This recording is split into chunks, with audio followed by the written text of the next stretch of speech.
Shit 90 shows taught me. Shit 90 Shows Taught Me was not filmed before a live studio audience. Are you ready to slay another day? So are we. Welcome back to Shit 90 Shows Taught Me. I'm Jess Sterling here with my co-host, Sarah Humphrey. Sarah, how are you? Jess, doing so well. Another one bites the dust. Another one in the books. There we go.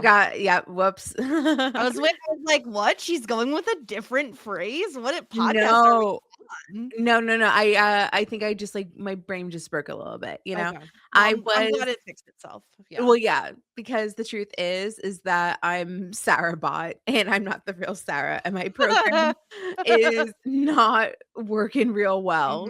So I totally, my whoever programmed me did a terrible job because I couldn't even get the one line that I've said about 80 times right. So many. Anytime we finished a season of any show we've covered. Oh, here we go. I got it back. Reprogrammed. Okay. Jess, I can't believe it. Another one in the books. There you go. Perfect. Another one in the books. We did season 5 of Buffy. We have 2 seasons to go until we're done with the show. Which is kind of wild that we're here. I'm really excited to talk about this season. I didn't have a chance to rewatch any of it, but I did kind of refamiliarize myself with kind of the episodes in terms of, I was trying to figure out okay, which were my favorites, which were not my favorites, and kind of the overall story arc of this season. This feels like, I know it's a lot of people's favorites and it's up there for a lot of people. And I understand that sentiment because it does feel like, for the most part, there was connective tissue between every single episode. All of it felt like it was kind of, not every episode, but most of them felt like they were serving a larger storyline. And we cannot say that for most of the past Buffy seasons that we've watched. Well, I don't think we can say that for much of any of the television that we've covered. I mean, that's what happens when you cover a 90s show, Yeah, let's be real. We don't really cover prestige television. I wonder what is considered 90s prestige television. Nothing that we would cover. The Sopranos maybe, was that on in the 90s? I think so. Yeah, 99 technically. And yeah. Then that's prestige. That's what that's well, I know, but I was thinking a little bit earlier. Maybe ER? Sex in the City would be something that both we would cover and is considered prestige because it's on HBO. Yeah, well, back then HBO was the channel, right? But it's not television, it's HBO. Yeah, which doesn't make sense because it's television shows, but whatever. Yeah, I absolutely agree with you. I think that this is an excellent season of not only TV but Buffy, and there's not much to complain about here. You and I are going to have a lot of really good things to say about season 5 of Buffy the Vampire Slayer. We're going to have a lot of the same overlapping opinions, so we're not going to be fighting. I think season 4 we fought a little bit because of Riley. Because he tore us apart. Yeah. He tore us apart. How dare us let a man get between us? How dare us? How uncivilized of us. Yeah. How not progressive at all. How reductive of us. Yeah. It was horrible, but no, this was so good. I had a great time this season, and I think that you and I had said I don't think we're going to. I mean, I rated at least season 4 as my favorite season last season, and I think it also has to do with when you're covering TV. What seasons do you have the most fun covering? So I think that is where our season 4 bump goes, but this is clearly the best season of Buffy the Vampire Slayer that we've watched, right, Jess? Yeah, I wouldn't disagree with that. I think just between the storylines that we got, the big bad being actually really fun and entertaining and making sense, it didn't feel like they ever kind of dropped the ball in terms of the plot. And I feel like it was well paced in that they solved the mysteries. They gave us answers to questions that we had in dribs and drabs. So it never felt like the well ran dry for too long before we got another answer to a question that we had. I also feel like we've seen Buffy's first like really, really intensely difficult hardship that is going to take her longer to process and get through in her mom's death. So I definitely think that this season elevated the show. As much as like we were hoping that, you know, her going to college last season would kind of progress the show in a certain way. It feels like this is the season where that actually happened, Mhm. in large part because she ended up not being able to go to college because of everything that happened with her mom, right? So like it's kind of back to her Slayer roots. Um yeah, it's a really great season. I'm excited to kind of chat through everything. But yeah, no worries everyone. Like I think we can safely say this one ends up the top of our list, and I'm interested to know if it will ever be dethroned with the final 2 seasons. Yeah. So And yeah. also that's such a funny take for us to if somehow 6 and 7 become ranked higher than 5, because then there's people that love the early seasons of Buffy, like, they think that they're, like, the crème de la Mhm. crème, and you and I are sitting here being like, "Oh, but there's just, like, so much juice in this season," and looking back on the episodes, we'll get to our favorite episodes a bit later, but, oh, there was just so many not only good episodes, but really, really good moments. And even in some of my least favorite episodes, there are certain moments that I'm like, but wait, like this is such a good moment that like Mhm. I can't like deny that it like led to like a good season. Yeah. So I'm so excited. And you know, if you've been with us before with how we do these things, we break them down. We do character breakdowns and rankings and villain rankings and favorite episodes and blah blah blah, right? Like Mhm. we go through it all. This is like a fun little episode. Yeah. Yeah. So let's start by revisiting Buffy's storyline and her journey this season. We start with like the whole Dracula thing, which like kind of has no bearing on pretty much anything except for the fact that it feels like it kind of is the beginning of the end of Buffy and Riley's relationship. That feels like the only real purpose to that storyline. But we also start the season with Buffy having a sister, just like mysteriously, here she is. Now there she is. And we spend a Yeah. lot of the early season kind of working on the dynamics of that sisterly relationship. It's like Yeah. completely new to the show, so they spend quite a number of episodes like Buffy's protective of Dawn, but she's also irritated with Dawn because she's a younger sister and younger sisters are irritating, and so on and so forth. And yeah, I feel like up until it feels like kind of mostly samey until Buffy's mom dies, or even I guess until Buffy's mom gets sick. And then I feel like things get real serious real quick for Buffy. Yeah, I think that there's definitely a like kind of three different parts of like Buffy's story, maybe four, because there's the Riley stuff. I mean, breakups are significant. I think this was one of the more serious relationships that Buffy's been in. I know like she was in love with Angel, but also like how realistic was that relationship really, you know? Seriously, he was like 500 years old and a vampire and really evil, and they couldn't even like go have a picnic together. So like there's like the breakup aspect, and like no, like we didn't love moments with Buffy's storyline with like the Riley stuff, because I don't think we enjoyed like some of the a lot of the Riley stuff that we got this season. And I remember like kind of hemming and hawing about like who I thought was in the right and where Buffy's attentions lie. It ties into the like other segments of Buffy's storyline. Like the relationship with Dawn, as you were saying, I think that it was really interesting to watch the first couple of episodes how I was reacting to this sisterly relationship. Needless to say, I was triggered as an older sister to a younger sister. And I think that that was incredibly relatable. And then when we get to when we get to talk to Dawn, I mean, I have so much to say, but how quickly it turned for me at a certain point.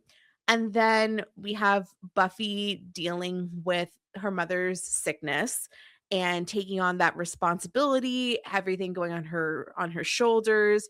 It intertwines with her breakup with Riley because she's not able to put in um any sort of energy into a relationship, which is Mhm. totally, as I said a billion times, very understandable.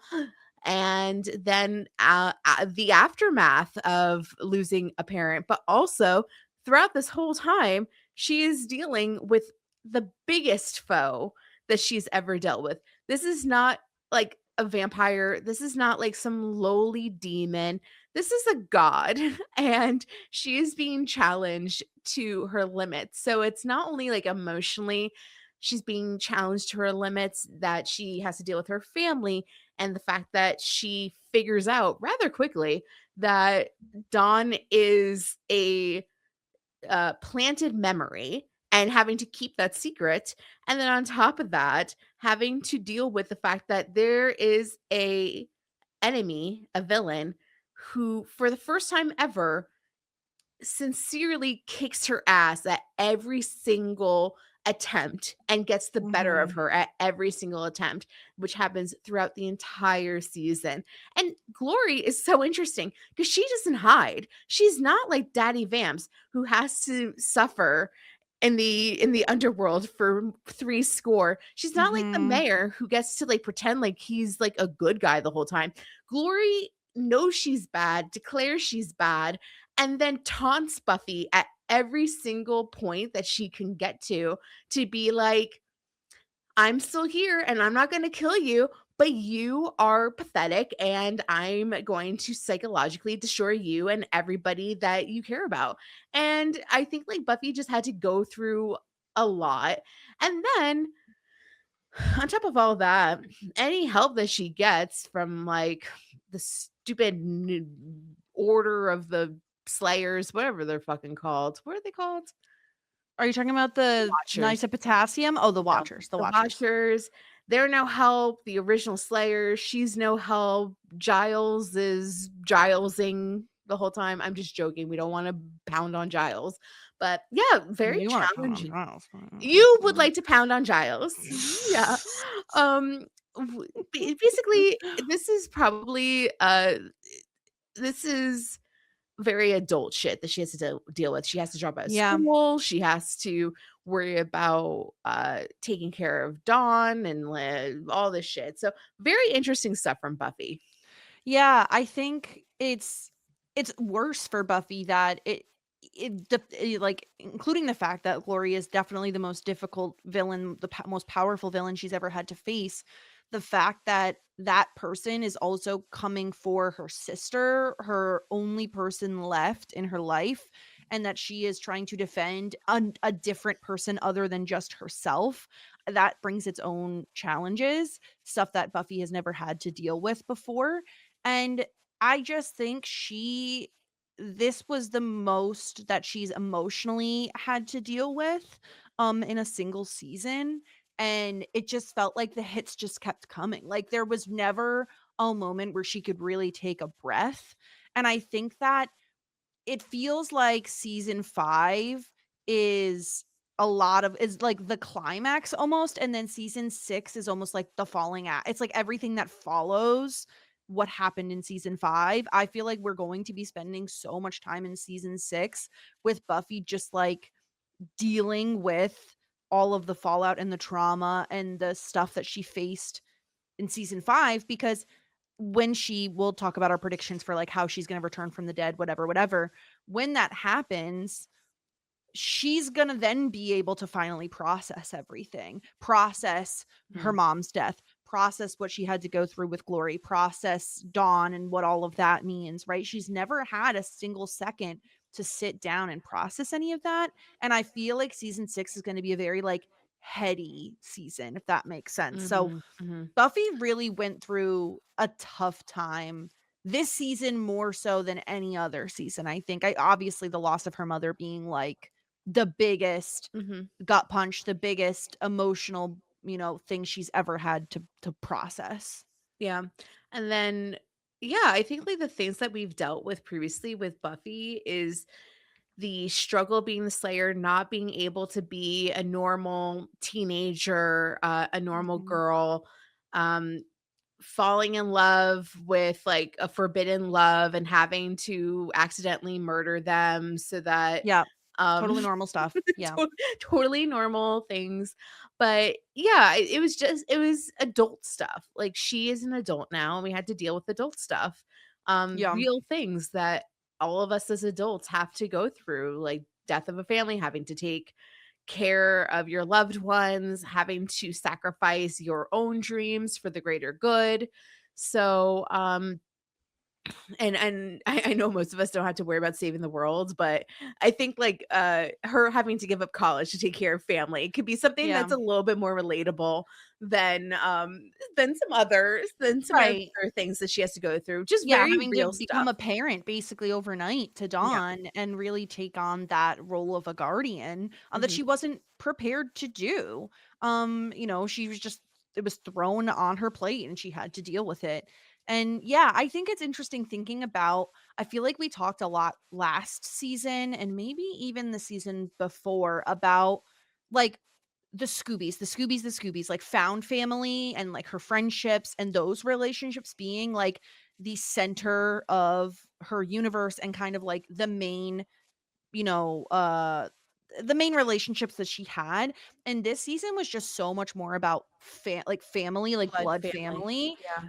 than it was about her friendships with the Scoobies. And with that being said, I want to talk a lot about Dawn. I feel like this is a good spot to talk about Yeah. her and her story because good God, like such an incredible addition to the cast. Like just in a way that is too seamless. Like in a way that it's Mhm. like, we joked, we were like, oh yeah, she has a sister. Sure. The show just wanted to like rewrite the history. That's fine. Yeah, Whatever. We're we cool. were so complacent in that, embarrassingly so, because we We didn't watch 90s TV. We're used to them just inventing yeah, new kids. we really didn't question it at all, which is actually freaking insane.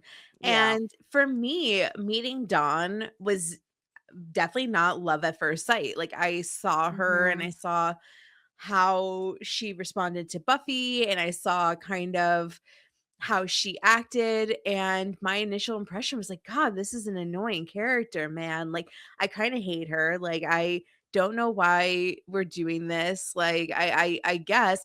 They And really leaned into the little sister tropes is the thing. yeah, and I'm Like, they glad that really leaned heavily into that to mhm, cause strife and to make you be like, yeah, of course they have a little bit of a contentious relationship. It was, like, intentional. They didn't want us to, like, absolutely adore Dawn at first, you know? yeah, I'm glad that they did it that way too, because at least for me, I um I feel like I had such an organic coming around to this character, uh, which it started with, and it's kind of funny. It's just like how like you endear yourself to somebody, because at first she was annoying and I wanted to give her like a noogie, and then I was protective over her. Like, hey, like I don't like that Buffy said this thing about her. Like, I don't like that they're not including her. And then it was like, oh wow, like she is like really coming to her own into her own. Like I'm really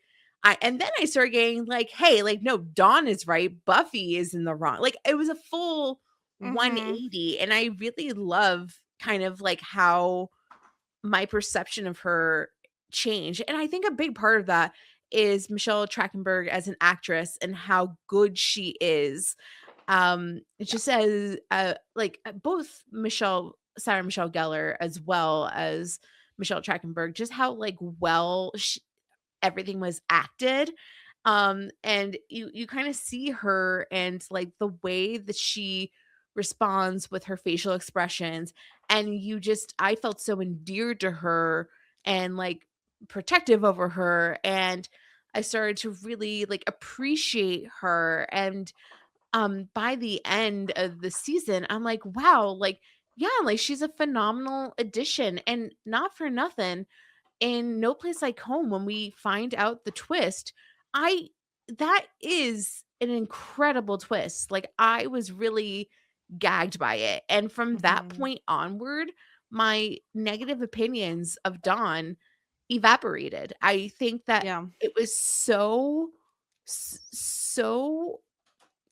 it was just so good how they introduced that twist. And I truly, like, from it was almost like an instant, like, oh, I get it now. Like, I get, like, how it was so satisfying, how she was so fucking annoying. And then the instant that I found out that all had a purpose, it was like, ah, never mind. I Yeah. understand. And I understand why they had to do it, where you introduce the character. You're like, "Well, this is fucking annoying. Why are we doing this?" And it's like, oh, of course, there's a purpose, you know? Yeah, I totally agree well, I think I always had a little bit more, sympathy for Dawn in the beginning, just as a younger sibling, I connected with her on that, but I think both the choice to make her such an emotionally complex character, as well as the fact that Michelle Trachtenberg is just handles these scenes like a true professional, like an adult. Like you would think that, like, I mean, obviously she did Harry the Spy. She was acting for a while, but like truly, this is next level acting from such a young actor that I love that they did put so much on her plate because she was able to handle it, right? Like if you think of someone else in this role, it falls flat. It doesn't quite measure up to what the writers want it to. I feel like having SMG and Michelle Trachtenberg opposite each other in these scenes really, really elevated the emotional stakes in a Yeah. way that you couldn't if you didn't have those two actors in those roles. And Dawn is just like an incredible character with such a complicated kind of and I don't want to say decision to make, but like she is so confused. It's already difficult enough being a teenager, let alone like finding out all this other shit that's going on. And Yeah. then your mom dies. And like there's just so many beats that they do such a good job with. And also, the other thing about Dawn is them giving her a lot of scenes with Spike, I think was also just ingenious, Yeah. not only to like further cement her kind of outsider status in a way, but also really endear us more to Spike too. Like we got to see this other side to Spike that I feel like this season specifically did a great job with. Yeah. And using her in that way was so smart. I absolutely adore this character. I would have been really devastated if we lost her at the end of this season. And I was fully expecting that to be the case too, especially Mhm. when you started talking about, oh, like sacrificing herself. It made a lot of sense, right? Like, it makes a lot of sense. Like, this is a character that in an isolated situation, she is brought to this earth to be the key. We kill Glory slash Ben. We no longer need a key. So then we no longer need a Dawn. Like, I honestly thought that it made the most sense that Dawn sacrificed herself at the end to eliminate Ben and Glory. If we were going to wrap up the storyline of Ben and Glory, you know what I mean? Which we wound up doing, which I wasn't even like fully convinced about either, Yeah. So I think that I was fully expecting it to be a one-off season with Dawn. I'm curious like how we're going to utilize her in the next season, because I think that she almost has less of a purpose. So I'm worried in a way of like, Mhm. oh, she was such a pivotal uh person, or like a pivotal plot point Yeah, in she this was a season. key plot She point. was she was the key. So, like, is she just going to be like an extra from now on? And I don't know. Mm. I haven't thought about it until now, but like now I'm like a little concerned about it because I mean, of Yeah. course, like Buffy needs a family, kind of. Yeah, I mean, we could talk more about this in our like Yeah, predictions sections, but I do think Dawn is going to play a very interesting role in the next season. So I'm excited to like dive into that, and also I can't wait to watch season 6 and like actually see what she ends up doing. yeah, But yeah, like I mean, I just think such a lovely addition to the cast. Like truly in a way that, I mean, you're coming into a show 5 seasons in. Like, that is a difficult It's thing to really hard. do, especially in such a role that is, like, important to central to the plot, central to the emotion of the season. Like, it's integral to everything, and she does such a lovely job with this role, and gosh, I freaking love Dawn so much. I'm so happy she's on the show and that, seemingly she'll be in season 6 as well. Nobody else Um could have done it like her. I know that they, talked a mhm. lot about initially wanting somebody younger in that role. Like, they first thought that Michelle Trachtenberg was too old. They wanted more, like, of a child, but I think that they seriously made the right choice of hiring, Michelle Trachtenberg because nobody else could have done it on the level. I think it was a Yeah. no-brainer when you see, the emotions and how well the 2 actresses play off each other, and when Joyce was alive, how well, that mother-daughter bond seemed. I agree with you. I think the Spike and Dawn stuff is phenomenal, and some of the times where I enjoy Spike's character the most. And yeah, I'm very, very curious. Who do you wanna bounce to next?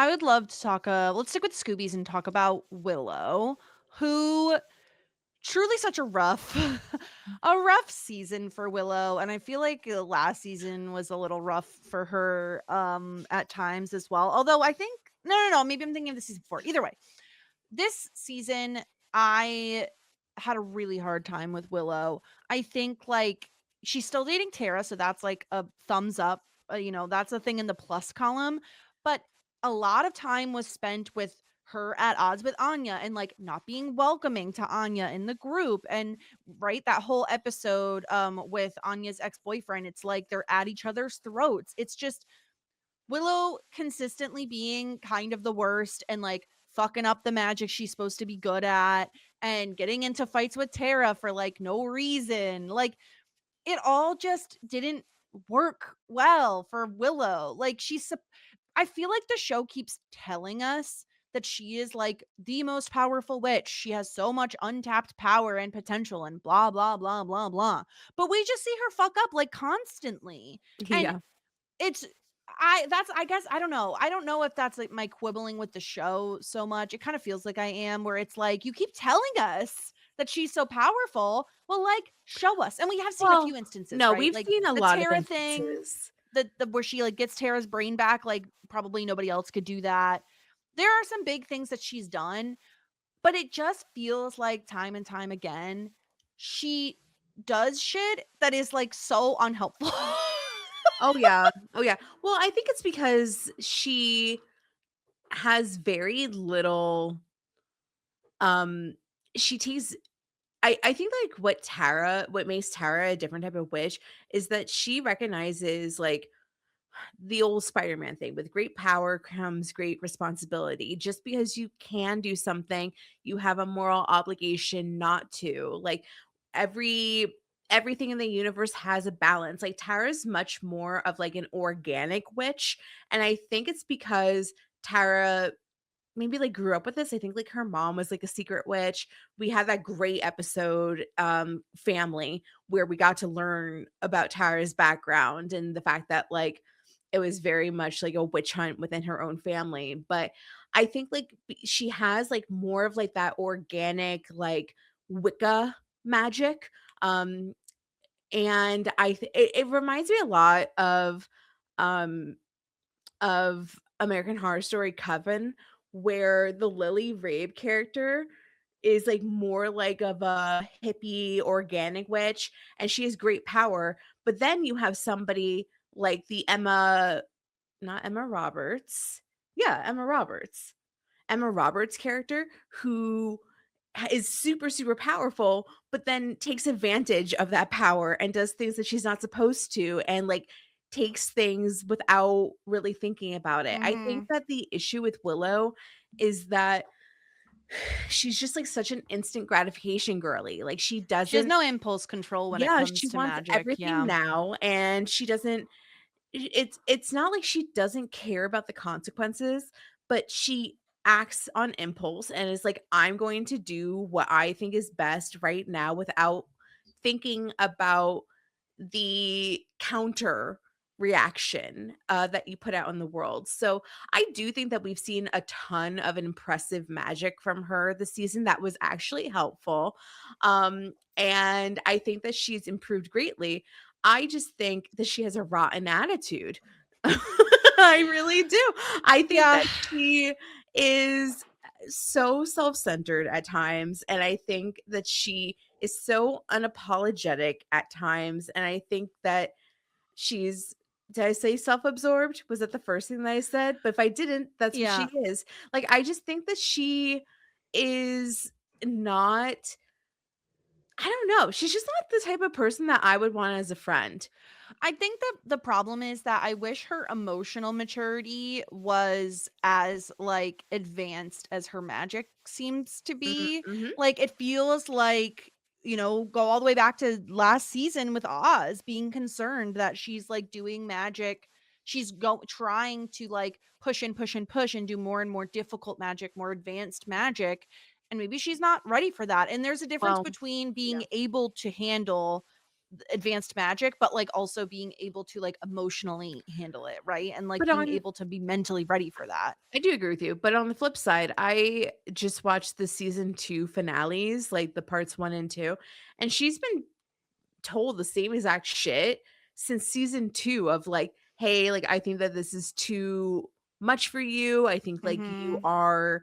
you're trying stuff that's like above your reach." So, in a way, I'm like, damn, like maybe if Willow has heard this for like 3 years now, 4 years, maybe she's just done with the bullshit. Like maybe she's just like, fuck Yeah. you and fuck you. I'm going to do what I want. Like I've been doing this for what she feels like is a long time. I mean in a world like when you are 20 years old, 4 years is like a fifth of your life, you know what I Yeah. mean? That's like a Yeah. huge chunk of your life. 4 years for you and me is like a fraction of our life, like, you know? So, Yeah. but back when we were a teenager, we were like, "Damn, that's like I've been doing this for as long as I can remember," and in a way she has been, but, Yeah. I think that she's gonna get herself in trouble, and it's gonna be bad. It's gonna be so, so, so bad. I mean, she already she took such a huge risk in trying to confront Glory alone Oh, this that was season, and so she's dumb. very lucky Buffy came in to save her ass because she was not in a great position. Um, I will say on the positive side of things, because I don't want to make it seem like I hate Willow. Like I don't hate her. There are times where I find her to be very frustrating, and like on paper a queer witch character should be one of my favorites. It's just like she isn't because she makes impulsive decisions that I feel like you said are a bit selfish at times. But I will say on the positive note, I personally feel like whenever Buffy is down and out, unable to be in the leader role, Willow steps in and is able to kind of direct people where they're best suited very well. I Yeah. think she thrives in that particular role where it's and again this goes well with her being a bit impulsive sometimes. It's like, oh, she can like adapt and adjust very quickly on the fly when she's needed.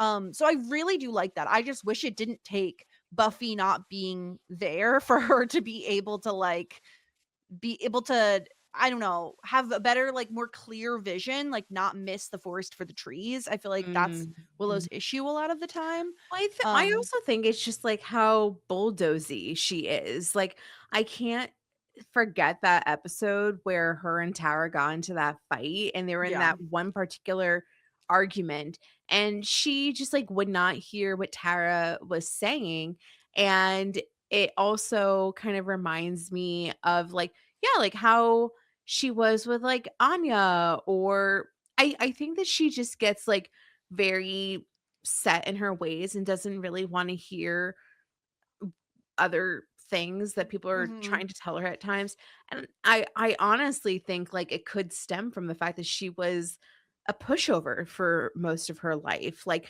once she got her voice, she's not gonna be silenced anymore, but Yeah. I think that, like, true wisdom and maturity comes with having that balance, like being a leader when you need to be one, but a good leader, in my opinion, is when somebody listens to their peers and other Mhm. people's needs as well, and, like, lets other people s be heard and, like, say what they need to say. So, Yeah.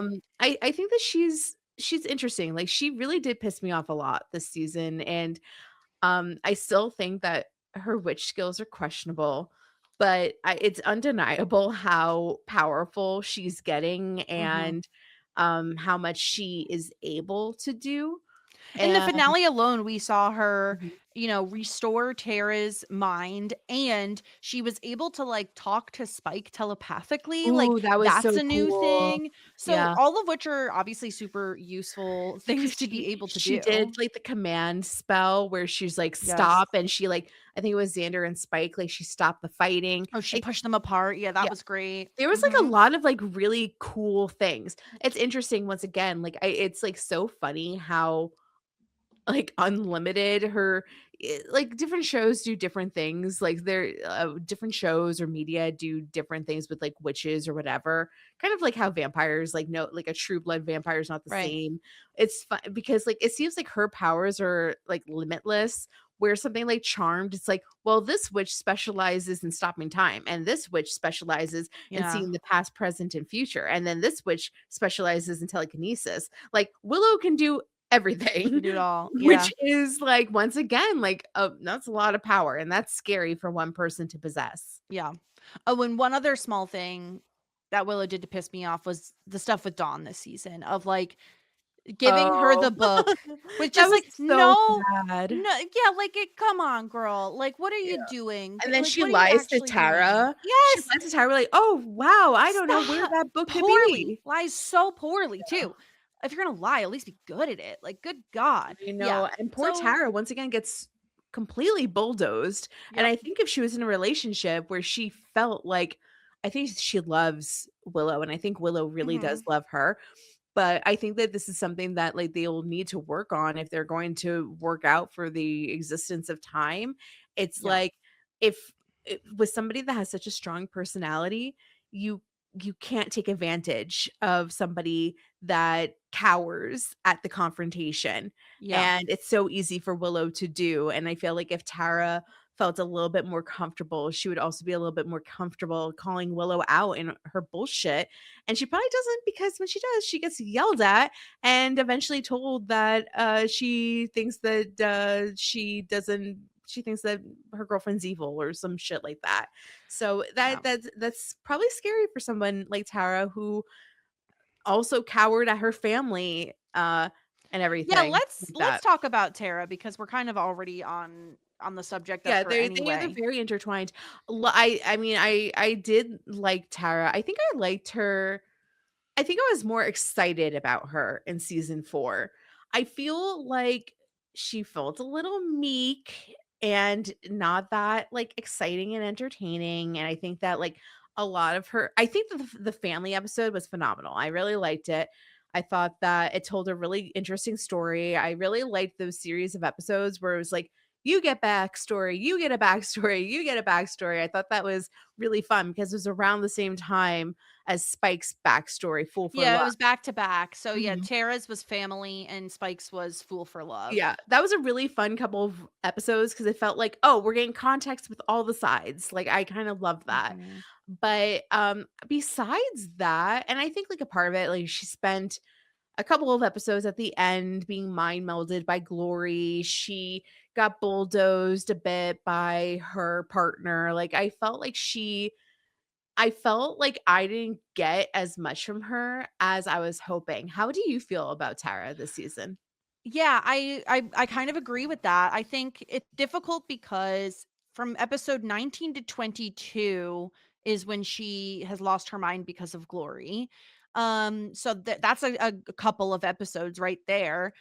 And we did get the family episode, which I also really enjoyed in terms of getting to find out more about her.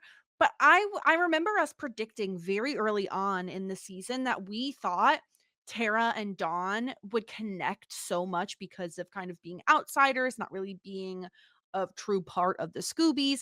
I thought Tara would be welcoming Dawn in terms of the witchiness and stuff like that.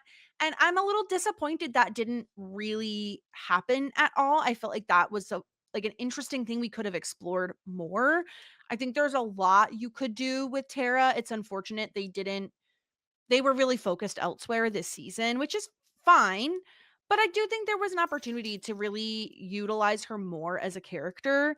Because I agree with you. I think I was more excited about her in season 4 because she was new and interesting. And the biggest thing I will say coming away from this season that I feel like they did invest in with Tara was her backstory about also losing her mom and being able to connect with Buffy on that. I think that is both really interesting and an interesting character beat for Tara to have, and something that no one else in that group is able to connect with Buffy on, but also could be a seed planted for the future, right? We could see a future conversation between Tara and Buffy about that very subject. So hopefully we get that, because I agree with you. It does feel like she was a little non-existent, or not even non-existent, but just like not as important of a character for some of the season. And even when she was integral to the story, like in the last chunk of episodes, there wasn't as much active. It was more passive. Yeah. You know.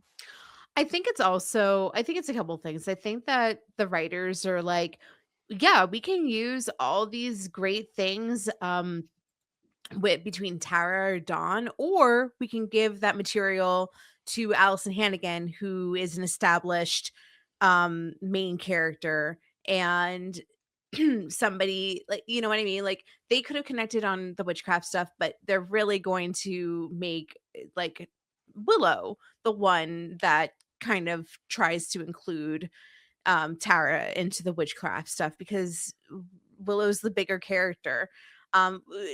Let's not forget, Tara still doesn't even is not even in the opening credits. Yeah. Yeah, like I like she's a I don't I mean she's part of the main cast, yes, but I suppose like in a way she might just be like a recurring role or something. Like, I don't know how she's credited, what she's credited as, I would assume recurring, yeah. which means that she has to be limited in content material, and she has Sure. to be limited in lines, or else they'll have to credit her as a main character, pay her more, this, that, and the other thing. So, but I think it's that. And then I also think that there's like a little bit of like, it's interesting because like Tara never seems bothered that she's not a part of the Scoobies. Like, where Dawn is like, I feel left out, or like they're like excluding me, or like they're putting me on the sidelines. Tara never seemed to complain once. Like, in fact, like there was times where the Scoobies did stuff without her, and she was just like, yeah, like that's what they do. And she does not seem bothered by it. And I think that that is kind of like part of her personality. Once again, like I think that she has a milder personality, and I there's very much people out there. Not everybody gets FOMO or wants to be included in the group. A lot of people want to be they're indoor cats. They want to hang out with Princess Fluffy Nutter or whatever the fuck that cat's name is, and just be like a homebody. And she's okay with that. She doesn't really want to fight the world. I mean, to be honest with you, Tara was probably like, hey, I just wanted like the pussy, and I wanted to do a couple of magic tricks here and there. I did not sign up for saving the world. And all respect to her. Like, I mean, I would be like, yeah, like I didn't sign up for this shit either. Yeah. Yeah. I mean, I don't know. We'll see what season 6 brings for Tara. I hope she gets a little bit more to do, but I'm not who knows? We'll see. I'm not like holding my breath for it. Mhm. Um let's talk about Xander. In what might be his best season yet. I think this is a very strong Xander season. He has a great job now. He's working as like a carpenter.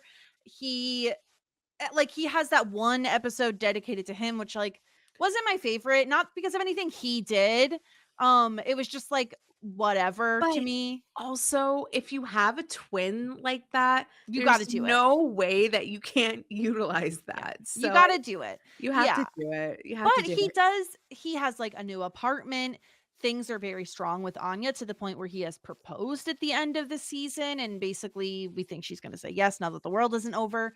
So, I mean, this is a really strong Xander season. I think part of it is Anya really elevates him in a I think they're very complementary characters. So I think they work very well together.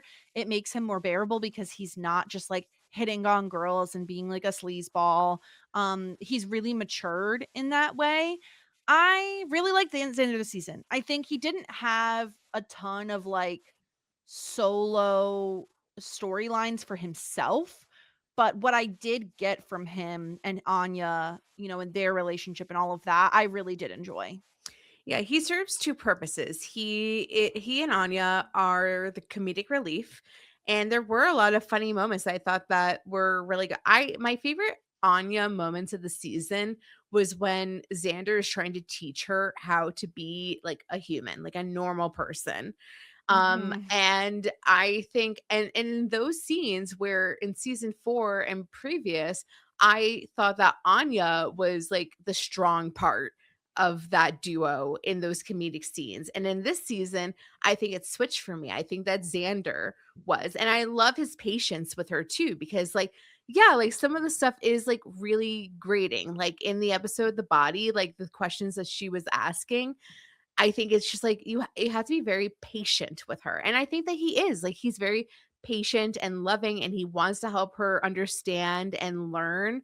And I think that that's like I think that this relationship made him better. So I think that there's that, but also he was in a phenomenal sounding board to most of the characters throughout the season. I'm thinking of like the Buffy conversations that he had throughout the season, whether it be just like the weight of the world of responsibility or um talking to her about Riley or like him having the conversation with Riley in the very beginning. Like I think that he's doing a good job of being the Jen Lindley, where Jen Lindley would As a therapist, just yeah. be the therapist of the group. Doc And therapist. yeah, Mhm. like I think like I'm understanding the trope of Xander is the heart of the group because I think that he spends a lot of time nurturing everybody else and also being there for like everybody else's drama.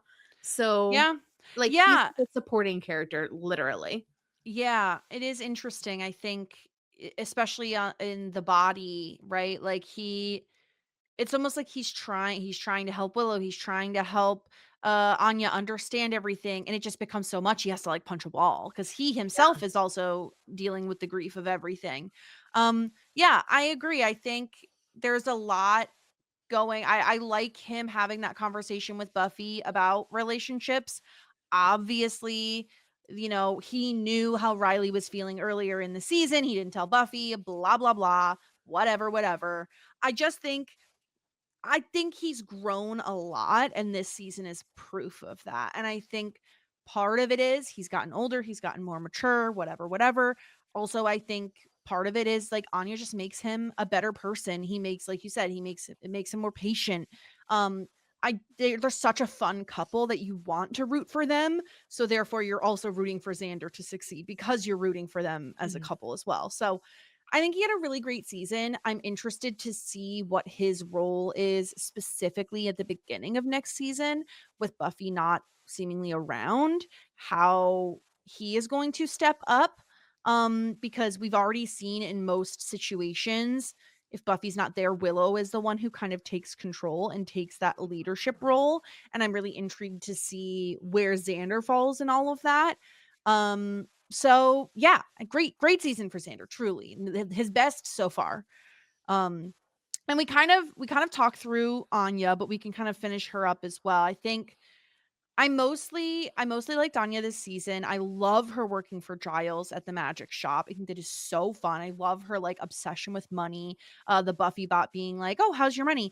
Good, thank you for asking. Like, Yeah, I really like that too. Or like so funny. or when she's explaining to Tara how Yes. she I don't know if it was investments or It's like stocks, but stocks and bonds or she something. she took money and made it into money, money, money. Like I Mhm. I really liked that as well.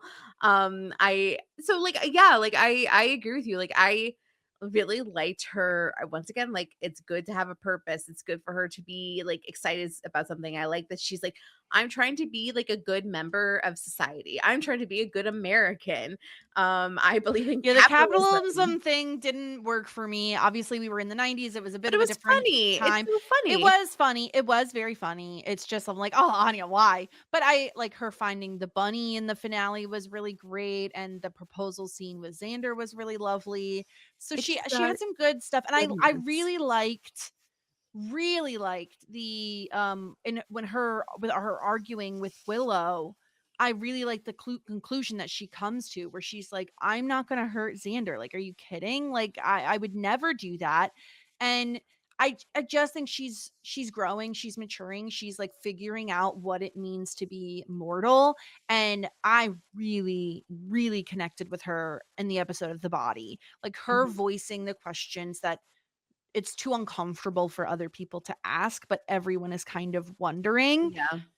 I loved that. So I think she really did have a good season, and I know we hit certain points where you were wondering if like is it too shticky, right? Like are we doing too much of this shtick with Anya? And I'm curious to see if season 6 leans away from that, I leans hope still so. into it, you know? I think that she is great comedic relief, but I think that Xander is a good example of you can be the comedic relief and the heart, and you don't have to be the clown the entire time. Yeah. I just think that it did like from the second half of the season on, probably from like after the body on, I felt like it just became a little too redundant for me, and I just felt like, "Okay, like, this is a funny gag, but, like, what's next?" You know what I mean? Like, what else Mhm. can we Mhm. do with Anya? And I guess, like, I was starting to get concerned of, like, this is just gonna be, like, one note and how it's going to be, and I like the idea of her growing and adapting and still being funny and trying to figure out like how the world works, but you know, I want layers essentially, and I think like we're more likely to get those layers from Anya than we are from Tara, as like a secondary character, mainly because she is treated like she's a main character. She's in the opening credits, so of Yeah. course she's going to get more material. So Mhm. Let's talk about Giles. Giles has the magic shop this season, so I thought that really helped him in a way that I thought he as a character suffered last season with not really having anything to do. I love that we addressed, does Buffy even need him anymore? He's thinking about going back to the UK.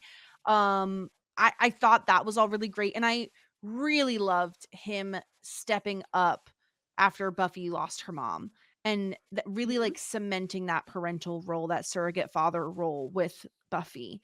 I mean, all of what Giles did worked for me this season, specifically Ripper putting Mhm. them glasses on, cleaning them bitches off, and then fucking strangling Yeah, Ben. that It was was just such so good. it was such a sick moment, I agree.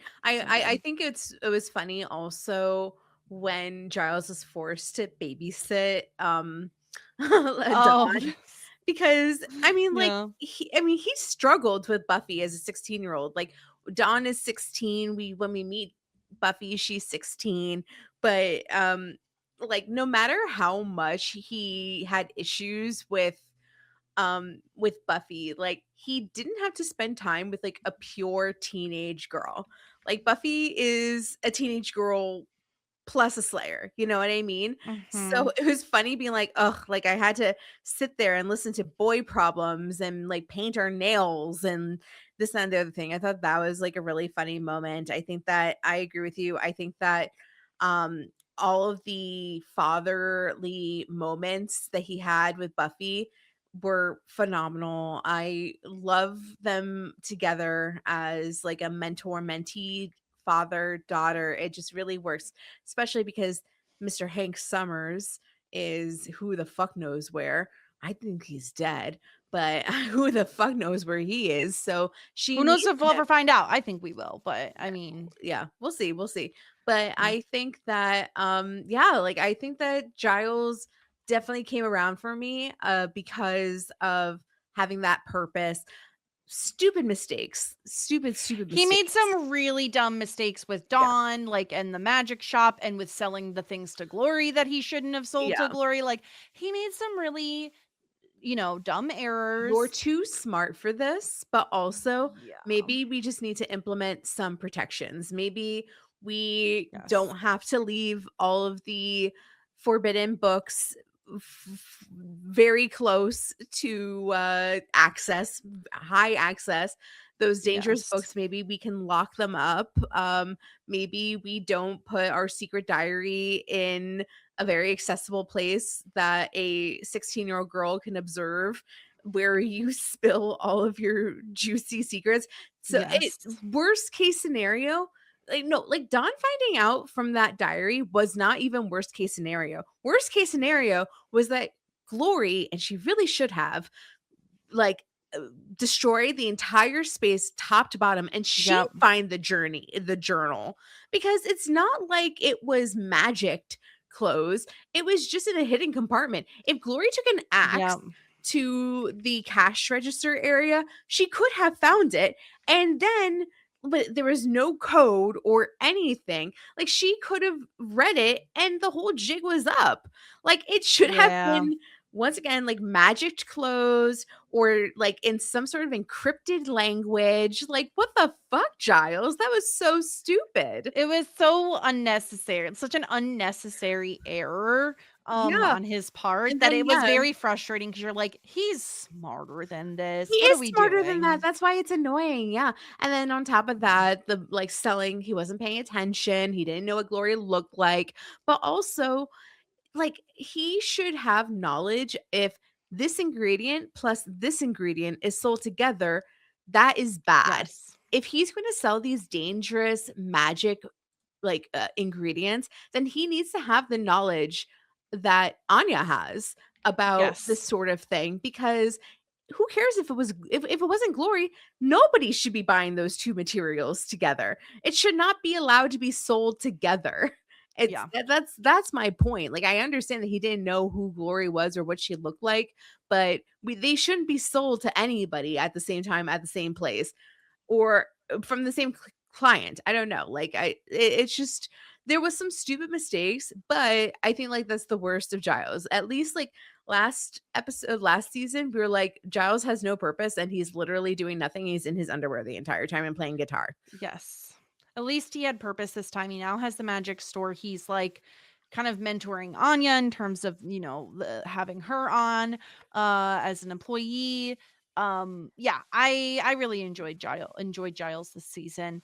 Let's briefly touch on Joyce because she died this season. Yeah, rest in Uh, peace. RIP. Yeah, I thought what we did with her was interesting. We have the whole brain thing happening. That was very mysterious in terms of what is it? Is it medical? Is it magical? Is it whatever? Everything with Dawn.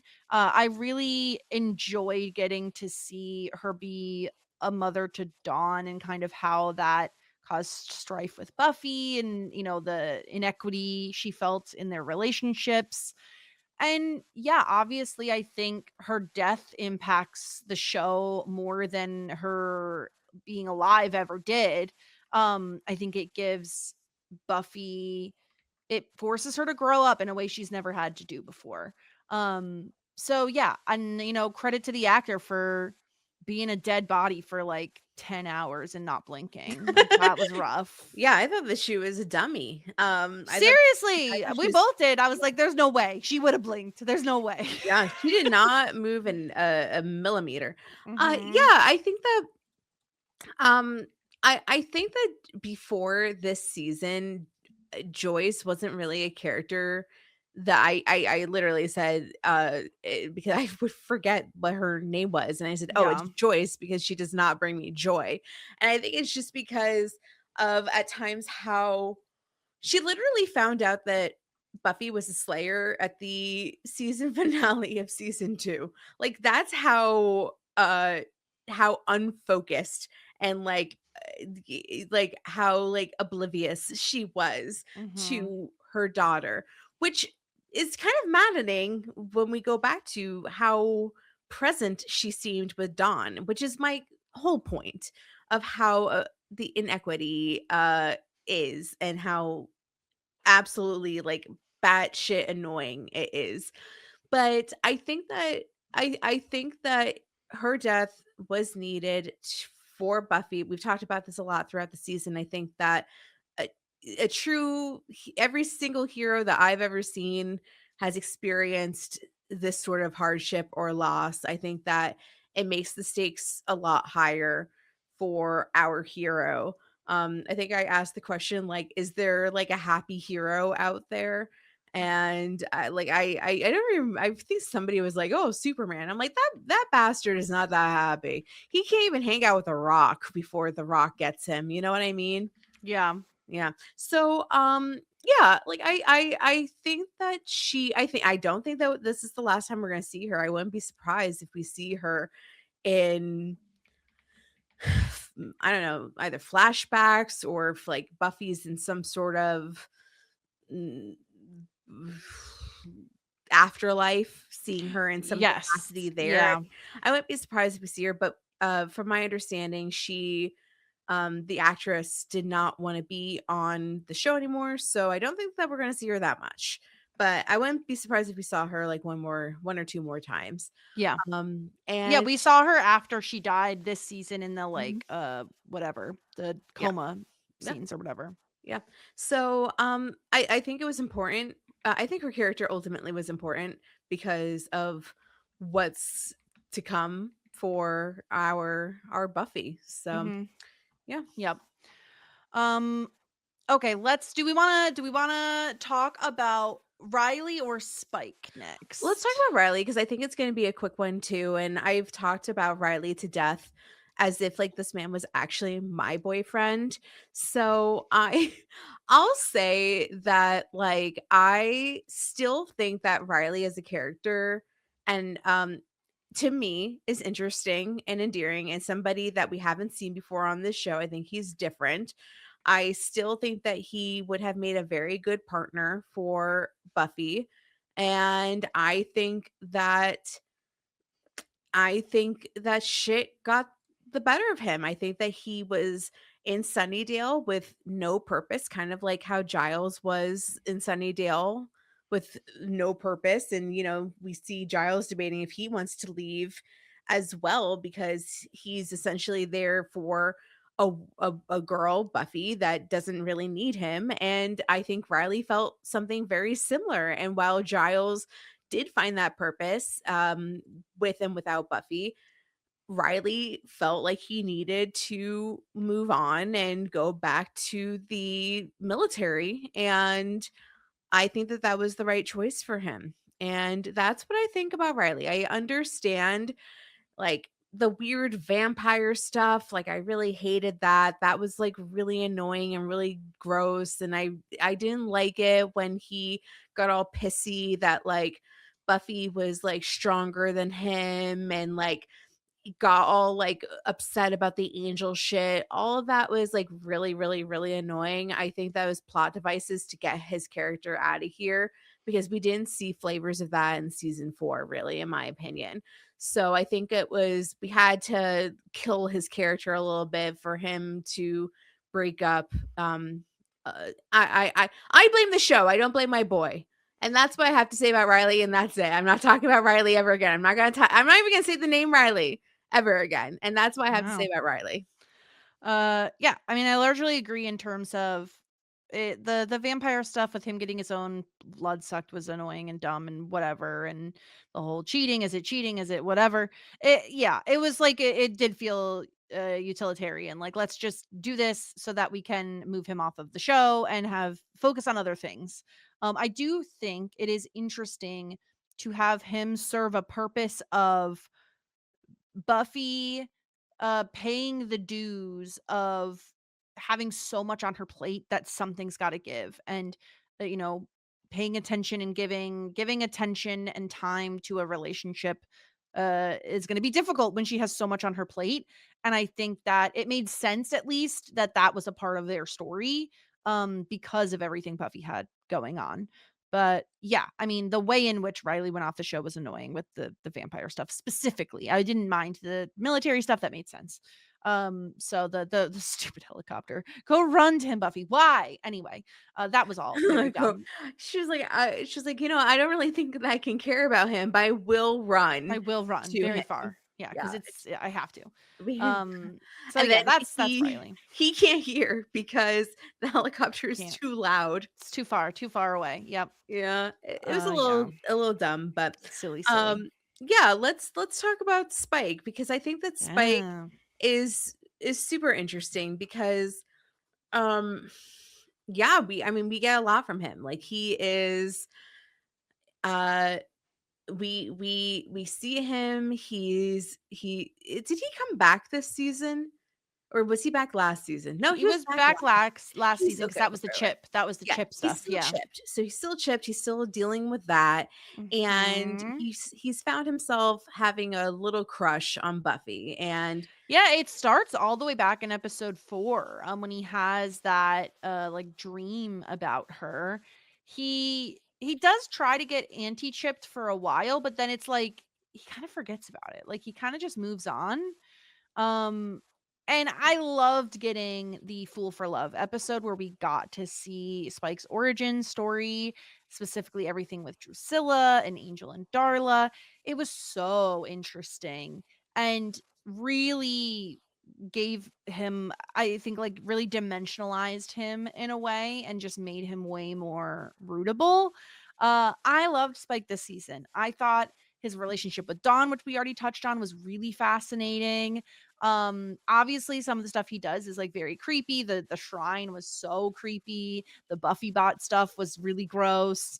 I mean, yeah, I love his crush on Buffy though. I think it is so cute, and I love his relationship with Joyce, listening to her stupid stories and bringing her flowers after she passes.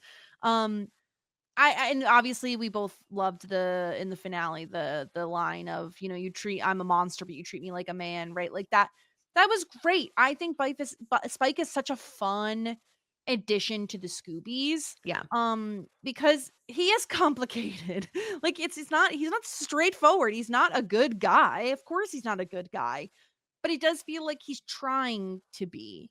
Mhm. And I'm along for that journey. I just think it's really fun and interesting, and I love his relationship with Dawn. I really hope they do more with it next season. I hope Yeah. that we don't just drop that completely, because I think there is a lot of stuff to mine there between those two characters. Yeah. I agree with a lot of what you're saying. I think that, well, if you know anything about me, you know that one of my greatest talents in life is that I am a expert grudge holder, Mhm. and I have been holding a grudge against Angel and all of the Spuffy fans out there, because Ruffy was right there and none of you appreciated it. And I'm ready in this stage of my life. I'm ready to let go of the grudge against Spike and just enjoy him and enjoy the character that he's going to become, because I know that, I mean, like, he did it, he did a lot. Like, he took care of Joyce and Dawn, and he was there at the final battle against Glory, and it was very, like, once again, like, was like very protective of Dawn. And I really do love that moment in the finale where Buffy lets him through the metaphoric and physical door. I think that it was really good, and I think that's only going to get better. And I really do. But I think we needed to get Harmony out of the way. I think that he needed to get Drew out of the way. I think it's such an interesting thing that he had Drew and Buffy tied up in his lair and was like, because he's been obsessed with Drew once again since season 2, and like all he wanted was Drew to be his, because Drew Mhm. was all over Angel's sloppy dick, all over it, and was like, he was like, I want my girl back. Like that was part of the Mhm. deal. That was part of the deal. I will help you, Buffy. Can you tell that I just watched the season 2 finale like literally like yesterday because I keep referencing it? Um I it's like, but a lot happened in that season finale that actually has to do with what we're talking about today. But basically he was like, but he had them in the position and was like, I am choosing you, Buffy. Like, I will kill Drew, right? And I think he would have, because he's fucking crazy. He's a Yeah. madman. Literally a monster. But also, he's so pathetic at times and such a wuss. And I love, love, love seeing where he came from um in this season in Fool for Love, seeing his backstory about like being this like pathetic little poet boy who writes a poem for a woman who is like, you're disgusting. I don't even think about you. And then Buffy literally says the same exact things. And then seeing him like throughout the years with like the slayers that he slayed, I think that that episode did a lot for me, because I've said over and over again, my favorite Spike moments are when he's like the underdog, or like kind of like being a little bit pathetic. Like I find it funny. And then once again, kind of like Dawn, by the end of the season, I get protective over Spike. I'm like, I am endeared to him. Like I feel bad for him. Like there's things that like I don't like when the Scoobies treat him this way, or when like Buffy's being mean to him. Like it makes me sad. So I I feel I'm like a bleeding heart. Like I just felt for these like little idiots. But yeah, that's Spike's story. I'm once again very excited to see what comes of next season. Um I think that things are going to be different. It's going to be a whole new world. Yeah, I'm really interested to see where they go with Spike, if he'll ever get de-chipped. Probably not. But I don't know. We'll see. All right, that concludes our character breakdowns. So let's get into our rankings. I'm gonna remind people where you stood midway through season 5 with your character Oh rankings. boy.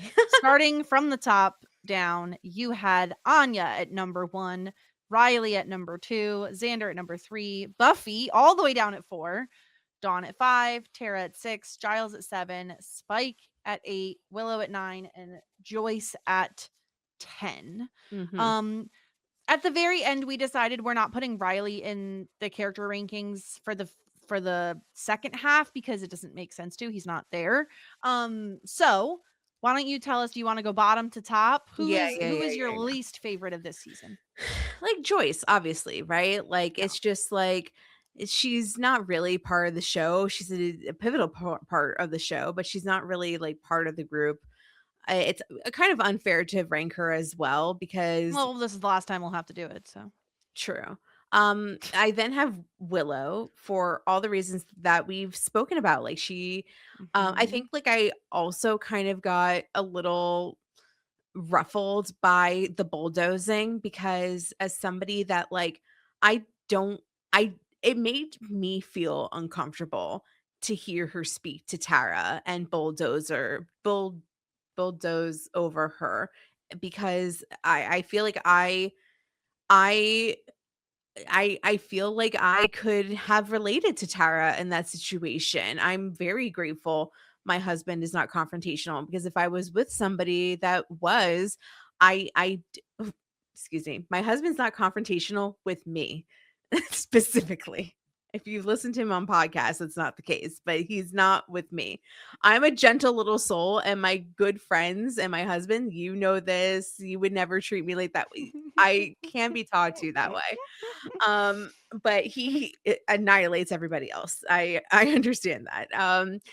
Then I have Tara, because of, once again, like, I don't dislike her at all. Like, I think that she's like a interesting, endearing character, but like they don't give her that much, and it's just like the way it is. You know what I mean? Mhm. Um Oh, now I might be, like, a little delusional, and once again, like, am I mad at her? Probably. I have Anya here. I don't know if that's, like, necessarily fair, but I think just, like, am thinking of the second half of the season and just getting, like, tired of the bit. You know what I mean? Like, Yeah. I want more from Anya, but I love her. I still do. I really, really do. Like, she's a great character. I'm just, like, kind of over her spiel at this moment of my life. Then I have Giles. I think that he probably got the bump because of the Ripper shit from the Yeah. last episode. Well, plus, like, since you did the last rankings, like, he had all the stuff with Buffy Yeah, really coming in, like, and helping her a lot emotionally, yeah, and then the Ripper stuff. So it makes yeah, sense that he would have moved up. yeah. I have Xander next because I think that, once again, like, I think that all of his moments, I think that he is either actually funny, making jokes that actually I think are pretty funny, or he is everybody's support system and goes around. He's very caring. I like what he's doing. I like his growth. Once again, I think that this is like, I think that I am on something, but I put Spike in my third position, and people are gonna think I'm crazy, but because I am, but also, like, come on. He stood in that doorway and he was like, "Buffy, you see me as a person. Nobody else has ever seen me as a person in my life." Like, even my girlfriend from like 500 years ago told me I was a shit bag.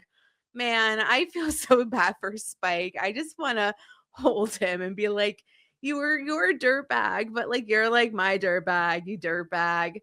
But also, he's a terrible boyfriend, really awful. And I hate that he throws tombstones at Harmony. It's really bad. We shouldn't be doing that. And we shouldn't hit our Buffy dummy with a box of chocolates. Like, if he does not do that in season 6, Spike very well might be my number one favorite character. Who Mhm. knows? The world is Anything's possible. anything's possible. Then I have Buffy. Buffy's great. I mean, like, she's like, too bad she's dead. We'll never see her again, but like, she's great. She like saves the world. Such an important and powerful female character for like people my age and older and younger to see on our TV screens. It's amazing to see like a female hero in this capacity. I can't really think of anybody else that I think is as cool as her in that capacity. Nobody's giving a shit about Wonder Woman. Nobody ever has. And then finally, I have Dawn number 1 for all the reasons that we talked about. Phenomenal character, phenomenal actress, such an interesting twist and storyline.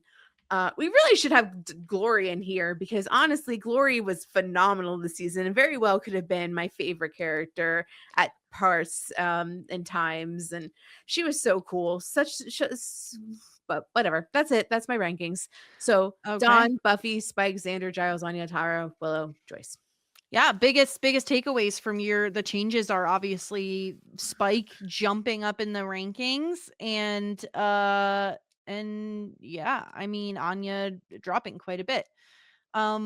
Okay, so previously for mine, I had Anya at the top, then Buffy, Xander, Spike, Giles, Dawn, Tara, Willow, Joyce, and Riley. And our lists look remarkably similar this season, which I think is interesting as they usually aren't so similar. At the very bottom, I had Joyce for all the reasons you mentioned. She's more of a plot device, I would say, than like a full on Scooby member. Willow is second to last. Gosh, I really want to love Willow more. I wish she would stop doing things that made me dislike her. To make me put her all the way at the bottom of this list. Then Tara, largely because she's more of a supporting role. She doesn't have a ton of agency all on her own. So I'm kind of forced to have her in this position. The next two, I very much waffled with where to put them. I ended up going with Xander at this spot, and I know that seems low. Here's the thing. I didn't hate Xander. I just really loved the other characters more. And as much as I thought this was Xander's best season, I still think the other characters I enjoyed more. So I had Anya right above Xander, but I really could go either way with them. Like I really could swap them back and forth. I ended up putting Anya over Xander because probably solely because of the body and Anya's little speech in that episode. I just adored it. I thought I just really was like related to her strongly in her kind of grief and how she was dealing with it. Next I have Giles. Is it recency bias because of the Ripper of it all? Probably, but I make no apologies. He's 4th on my list. It's great. Then I have Spike. I love Spike this season. I'm rooting for Spuffy all the way, baby. Like I just love him. I love a cheeky little villain that is trying to be a reformed baddie. You know, what can I say? In second, I have Buffy. I think from the loss of her mom on, like just 10 out of 10 in terms of acting, in terms of everything she's going through. Like there's so much she has to deal with. It'd be insane to not have her near the top of the list. And number 1, I have Dawn. I think like both as a newly introduced character of the season, there is just like so much. She really is like fighting an uphill battle. And Michelle Trachtenberg does like such an incredible job as Dawn. I adored her. I could not love her more. And I'm really happy she didn't die at the end of the season because I get more of her in season 6. So Dawn number 1, which like for both of us to have Dawn at number 1 is wild. And yeah. Look how much we agree when that R word is not in the mix. Look at that. Look at that. Yeah. But yeah, we probably should have I mean, we never include the villains in our rankings, but we do have our own separate villain ranking. Which currently we are almost had to go. Not quite.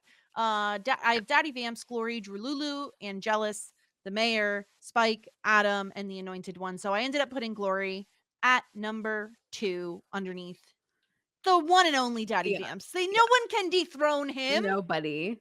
It doesn't matter how interesting and powerful and hot and attractive and scary and evil and amazing and all the adjectives ever created you are. You're not Daddy Vamps. So you don't have fruit punch mouth, Glory.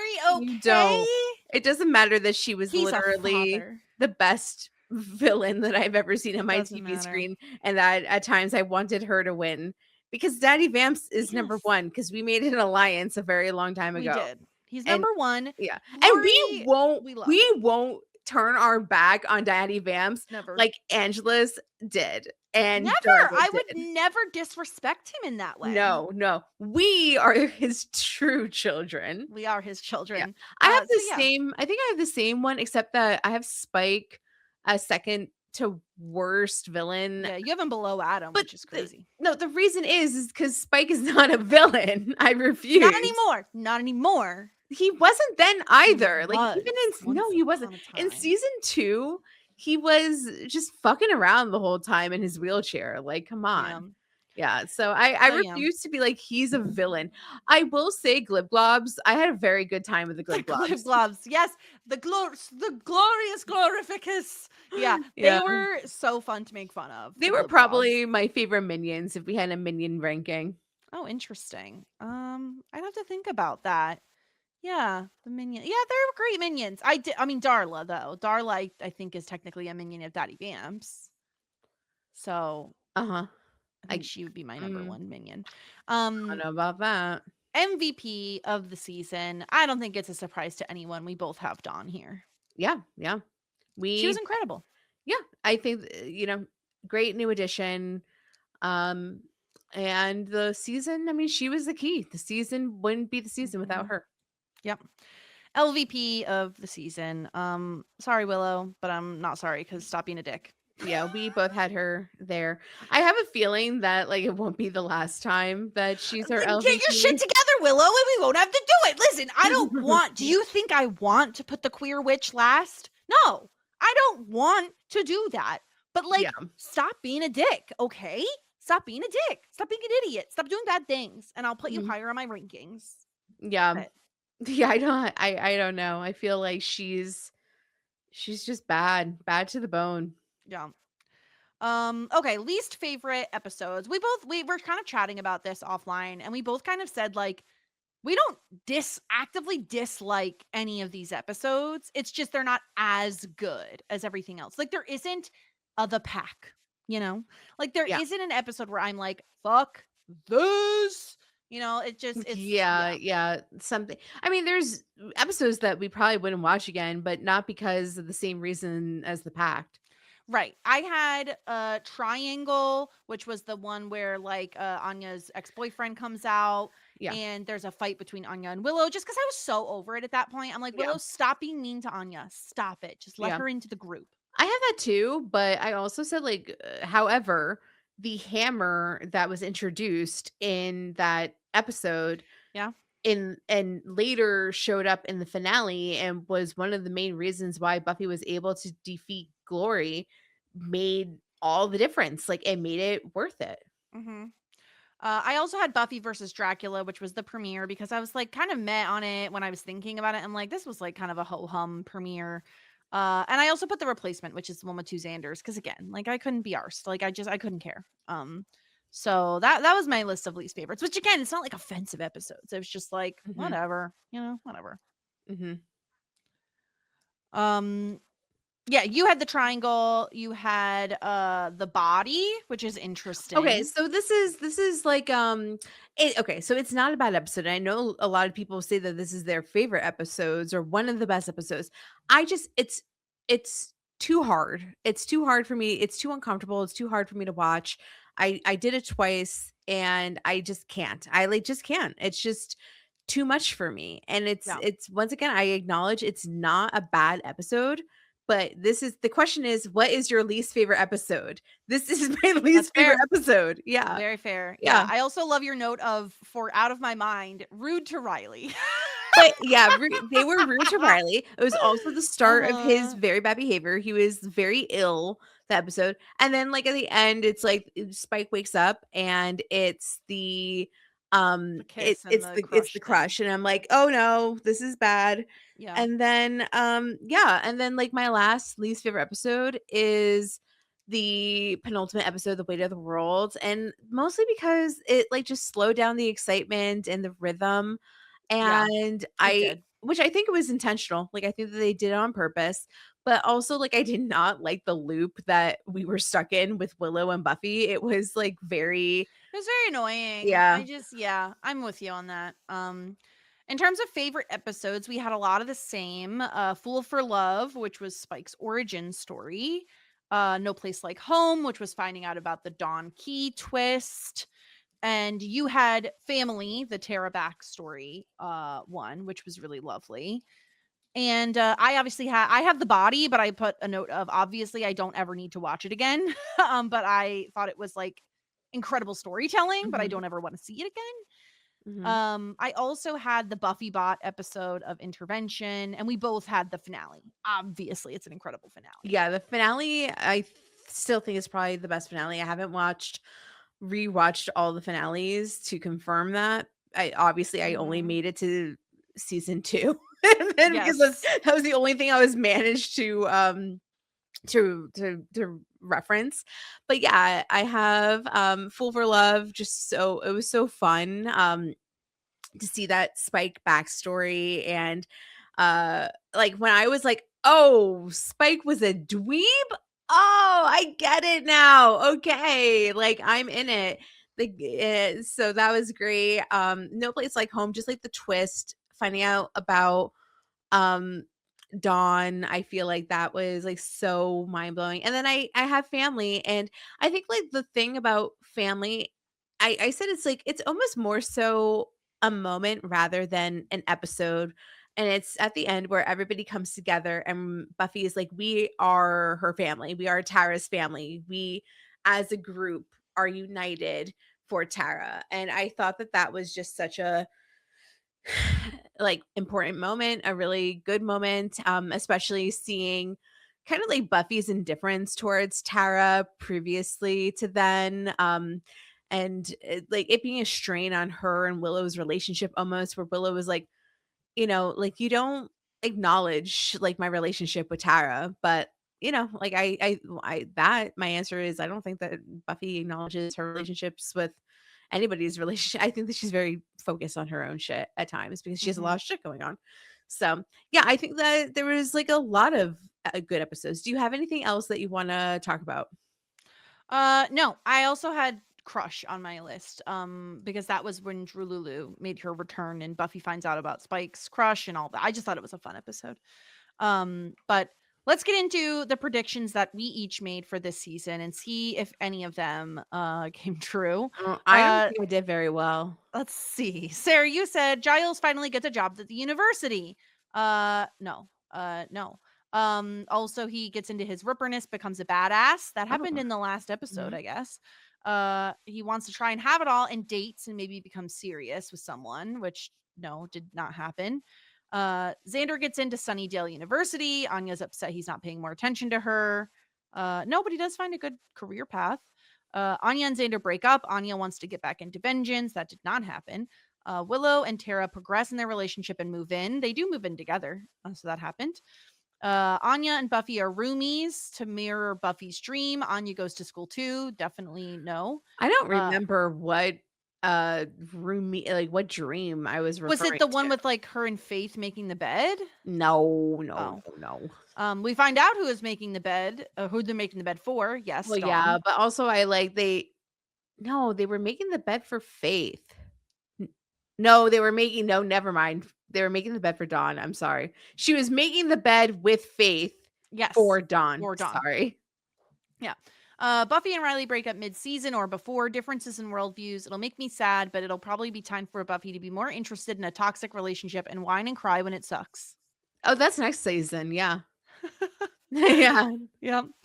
Tara's secret is revealed and it's not as bad as she thinks it is. Oh, that's true. That happened. That did happen. Yeah, Tara's secret, she didn't even have a secret. No, she thought she was demon and she wasn't. Yeah, her secret fizzled. Yeah. Willow comes out to her family, ? No. Dark Willow or Dark Buffy. We've been waiting for this. No. Do we even end the season in college? I feel like this will be our last college season. Snaps. Okay, well, obviously Buffy left college. Willow's still in college, but I don't think that you can get Willow out of college. She loves school. Yeah, no, that's not gonna happen. Yeah. Okay, for me, give me an ooze demon. I did get a demon that had ooze, but he was a chaos demon. So Buffy breaks Faith out of jail because she's her only hope against the big bad. I wish that had happened. Cordy makes an appearance on Buffy. No. We are seeding Buffy and Spike, and they kiss at least once. Cha-ching, cha-ching. Completely Tara-centric episode where we learn she used to be an evil witch. Okay, partly right, partly no. Kinda. Please God fix Rat Amy. It's not happening. Devastating. That didn't happen yet. Giles gets a job as a professor. No. Tara and Willow get a third witch in their crew. I wish. Xander fucks things up with Anya temporarily. Definitely not. Riley gets recruited to some government thing. That was correct. And leaves within the first 3 episodes. Incorrect. Greek life for Sherzies. Buffy pledges. No. Xander starts Watcher training. No. Someone polymorphs into an animal. No. The big bad is someone Spike has a history with. Not a vampire, but something else immortal. Well, that's correct. Fairies finally. No. Anya and Spike kiss very briefly, but Anya thinks Xander is a better kisser. We're just throwing shit at the walls. I was. Xander family backstory episode. No. Animated episode where they get high accidentally. No. No, I think you were just high and you were like... Yeah. Whatever, just throwing shit at the wall. Miss Kitty Fantastico is an animagus. That also did not happen. Yeah, I mean, all in all, neither of us did very well, I would say. Do you want to walk us through your season 6 prediction? Yeah, this is curated. I actually thought about this. Okay, great. Not to be an asshole. Okay. Buffy is not dead. Duh. She's probably in purgatory or the medium place if you are a Good Place watcher, and has to fight her way back. Another idea is that we see all the Slayers of the past in one place, and she gets more insight in how the Slayers die or their downfalls and gets like more insight and learns. They tell her that she's different and special, and she has to go back and fight and save the world. Or back to a previously idea that I had, she can't be killed. She is something different, and wherever she is, another dimension, an underworld, a purgatory. Like, it just can't kill her. And she's back to Sunnydale by episode 5. Probably sooner than that, but I say 5 because 5 is safe. Willow's magic gets out of control and gets power hungry. It's pretty much been building since season 2, where I watched the season finale of season 2, and I am apparently a season 2 expert as of today. And Evil Willow, big bad of season 6, question mark. Oh, and then I had another idea. Maybe, just maybe, she's partially possessed for years from a spell gone wrong, because we know she's a shitty witch, and she is like possessed by an evil entity, magical force, and that's why she sucks so badly at all times. Like, why she's like so mean at times and like bulldozes people, and like we have to like exorcise those demons out of her. Like, what do you think about that? That's a rhetorical question you don't have to answer. Tara and Willow break up, sad face. Anya and Xander fight over the wedding because Anya wants it to be like super extra and Xander's a poor. And I say, I think that these two are going to continue being like the lightness comic relief in an otherwise dark season. And then I say, does Anya die by the end of the season for the stakes' sake? Then I have another Giles Ripper backstory flashback, plus more cool badass Ripper stuff in situations like the Ben killing. Maybe it's time Giles gets girly. It's a repeat thing. I don't read like my previous predictions. I'm just very focused on Giles finding love. And I thought that his end game was going to be Joyce, but obviously that did not happen. This is kind of sad. I'm very in tune with like whenever we see Giles on his own, he's like always like drinking a whiskey in a corner of a room, like sad.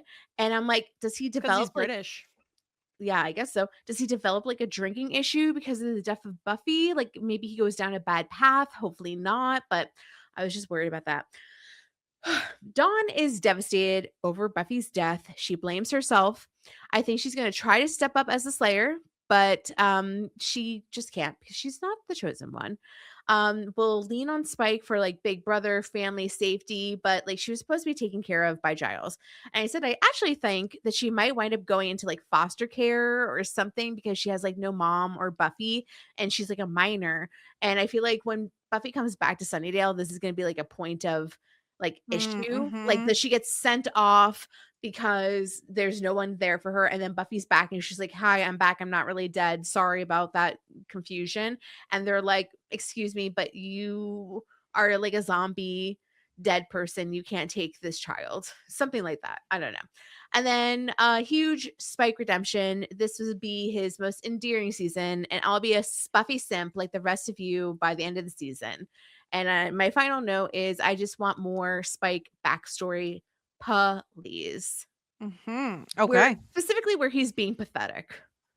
Okay, great. Yeah. I don't need to see him being a badass. I want him to be just pathetic so that I can feel bad for him again. And that is my predictions. Thank you very much. Okay. For mine, I have Buffy is quote unquote dead, but only for the premiere. I think she'll be back from the dead after 1 episode.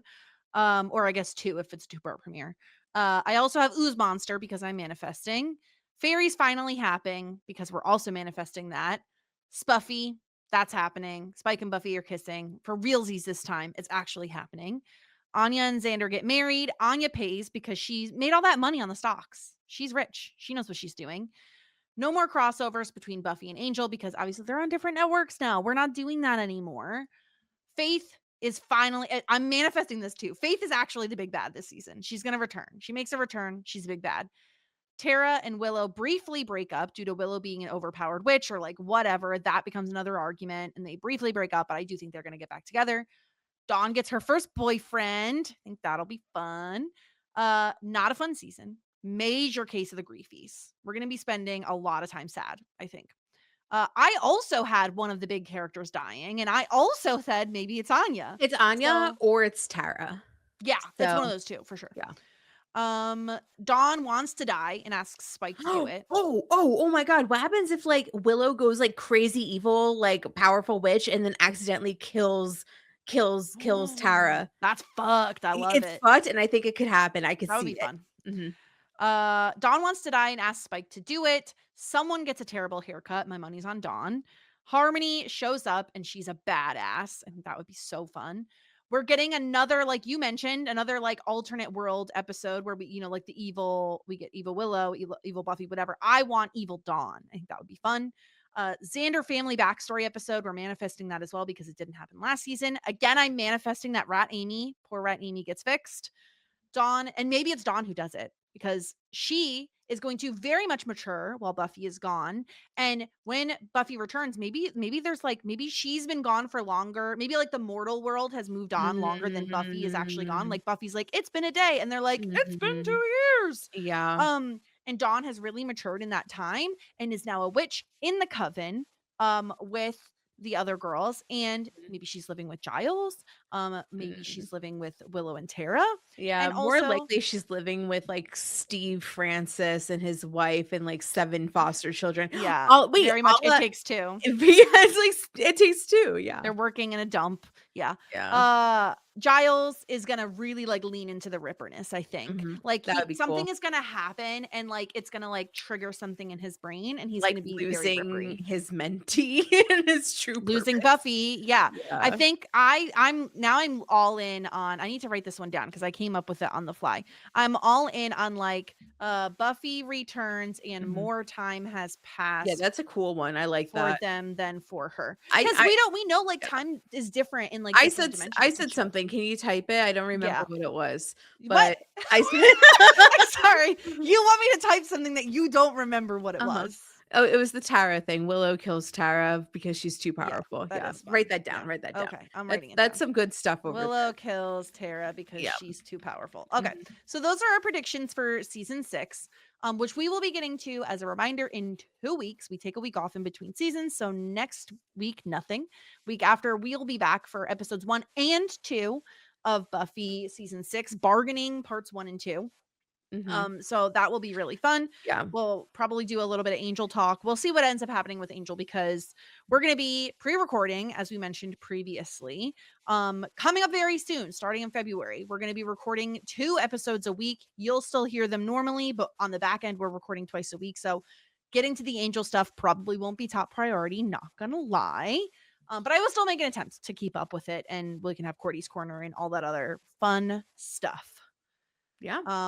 And we did get a brief, we got an email from Sophie, who first of all wanted to congratulate you on your good news. Thank you. And then also wanted to briefly ask how we felt. I thought this was an interesting question. How did we feel about the season 5 finale if it would have been the series finale? Because as we know, like they got moved networks and it could have been a series finale and blah, blah, blah, blah, blah. How would you have felt if this was the series finale? I think sad, but I also don't think that I would have had a ton of remaining questions. Maybe I would have wanted like a epilogue episode to see what the rest of the characters are up to years later. But I feel like in terms of the Buffy of it all, especially because of how much time we spent with her this season talking about how like tired she was and like how she's like sick of the rat race and always going, like I think that it could have been a like I don't think it would have left me uber disappointed. I think like I would have really been in my feels if that was the finale. Yeah, I think I agree. I think there would have been a few things that I would have been like disappointed, like, oh, we never got Faith back. There were certain things that I would have been sad about, but like, if it was an end, it would have been a satisfying way to end the show, at least. Honestly think that Faith is a angel entity now. No, I do. I really do. I think I don't want that to be true. I don't either, but I think that like she belongs to the angel universe now. Also, speaking of Faith, Sophie also mentioned that Buffy's was always going to die at the end of the season, and it was foreshadowed in the season 3 finale when Buffy and Faith were talking in their dreams and they were making the bed, and Faith says, "Little Miss Muffet counting down from 730." Which is approximately 2 years / seasons from when Buffy dies. Oh. Also in the season 4 finale, when the clock read 7:30, And Tara says that is completely wrong since a year had already passed, and the time had to be changed. Okay, I don't understand. So is it 730 days? Oh, I get it. Yeah. Okay, 730 days is like 2 years. That's Yes. interesting. Okay, wait, So what? it was always going to happen. But I guess there's conflicting reports as to when the show knew it was coming back versus if they thought it was going to be done. Some say they knew a little past the midpoint. Others say they only got confirmation after filming had ended. So there's conflicting reports about like when they actually found out. But yeah, just like we already knew that like Joyce had been predestined to die this season. It was also going to be Buffy was going to die at the end of this season. So regardless of whether or not the show got picked back up. Interesting. Okay. So thank you so much for letting us know, Sophie. That was interesting. I didn't know any of that. So that's the season 5 wrap up, and we'll be back in 2 weeks for season 6, which I'm excited because now I get to watch it and I haven't been able to watch it. Yeah, I don't know. Anything else, Sarah? Anything else you want to tell the people? No, I don't think so. Okay, great. Well, we'll be back in 2 weeks' time, everybody. So until then, here endeth the lesson. Just ask. Shit 90 shows taught me.